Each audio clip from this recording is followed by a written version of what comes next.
Hey everyone, it's Chris Loud. Today I'm working on a quick, intuitive abstract painting exercise based on an art prompt. The idea is to create a fast, messy painting and then to shape the chaos just a little with the help of patterns. So here's the prompt.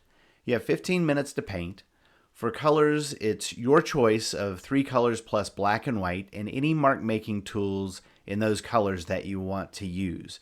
And the goal is to create a loose, intuitive abstract painting that includes a repeated pattern somewhere within it.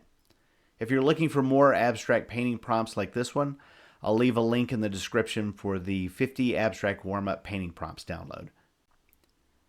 So as I often like to do, I'm starting out with some scribbles with a black Sharpie gel pen. I get asked why I do that, especially because a lot of it gets covered up while I'm painting. And it's really for 2 reasons. One, it helps me start doing something on the surface. It's easy to start scribbling, but there's not a lot of thought involved. And 2, I like how the marks that do show through help the painting have a kind of rough and imperfect look. But that's me. That's how I like to do my mark making and start some of these exercises. Not all of them, but that's how I do it. So you do it the way that you like to do it. Try different things and really play. So I'm working with light olive green, burnt sienna, light blue permanent, Mars black, and titanium white. And just a touch of charcoal will come in.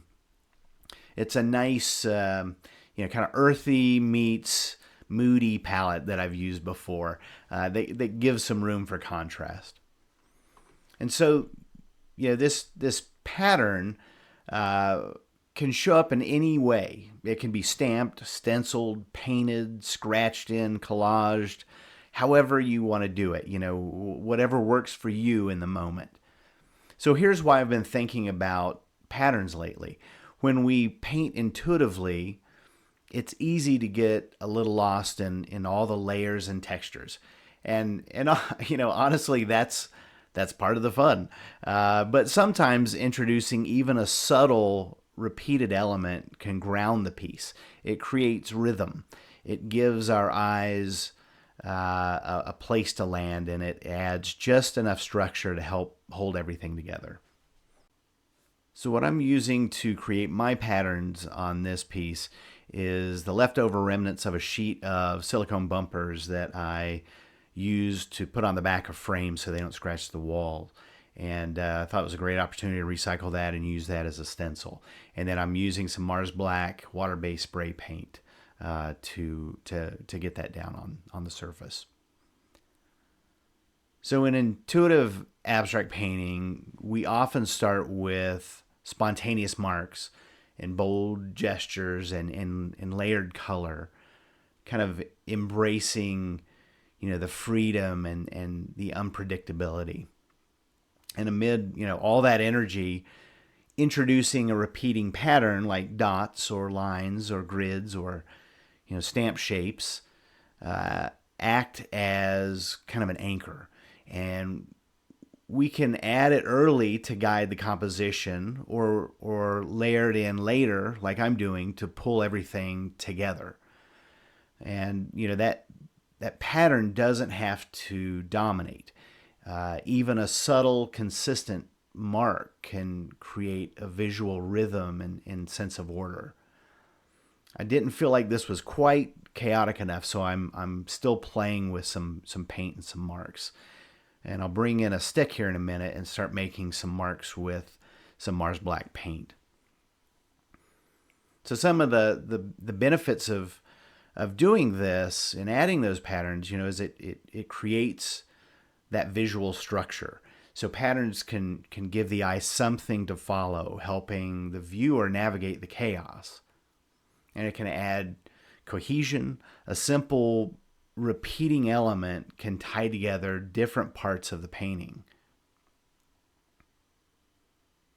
It also encourages creative contrast. So juxtaposing free-form gestures with structured shapes can help make the composition more dynamic. And it can reveal intent. So, it introduces just enough control to make the work feel intentional, even when it's expressive and intuitive. And it also invites discovery. So, patterns add layers of meaning and make the viewer pause to look deeper. And typically, for something like this, adding that meaning, I'm not adding a lot of meaning to this. I'm not thinking right now. I can apply meaning to it when I'm done, or during the painting, I can see something and it might give me direction.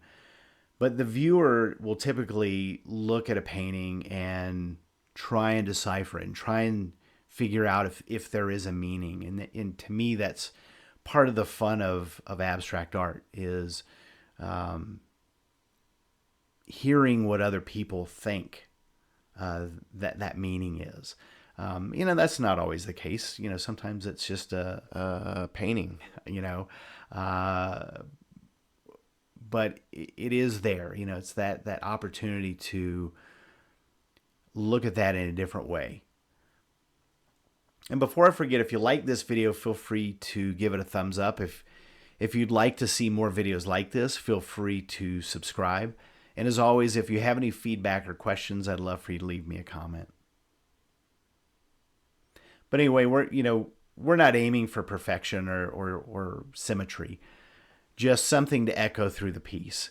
And maybe it's a series of dots or a hand-cut stencil shape or a scribbled motif that reappears in a few places.